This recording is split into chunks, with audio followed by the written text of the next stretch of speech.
November is Native American Heritage Month. In many indigenous traditions based on Turtle Island, plants are regarded as sacred living beings whose existence our survival depends on. So how long do you think we could live without you guys? He said not very long. That's why today we're talking about the honorable harvest.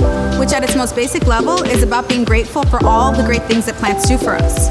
But first, where does the term honorable harvest come from? Robin Wall Kimmerer, a Potawatomi botanist and author, coined the term, but what she's referring to comes from millennia of indigenous teaching and wisdom from around the globe, which centers plants as living beings worthy of respect. We'd like to show you some ways you can model this for your students. Practicing the honorable harvest in your classroom is a fun way to be more culturally responsive in your teaching, and it helps your students understand that indigenous traditional ecological knowledge is backed by our modern scientific understanding of plants. Let's see how by breaking it down into 5 easy steps.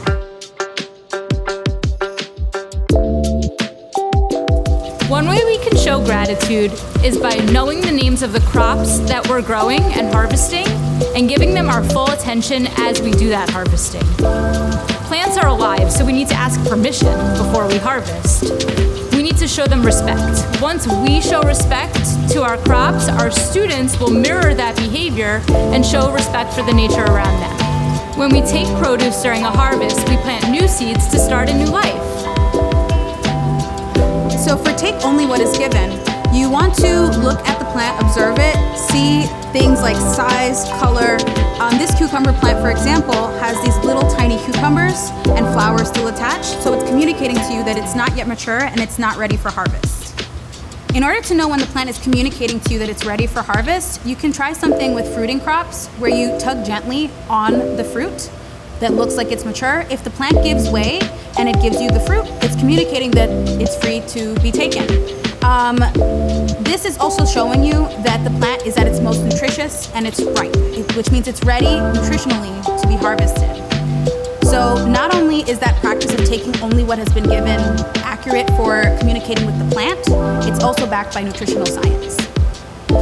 Be gentle as you handle plants throughout the harvest, and be careful not to harm the other plants that you're not harvesting throughout your harvest.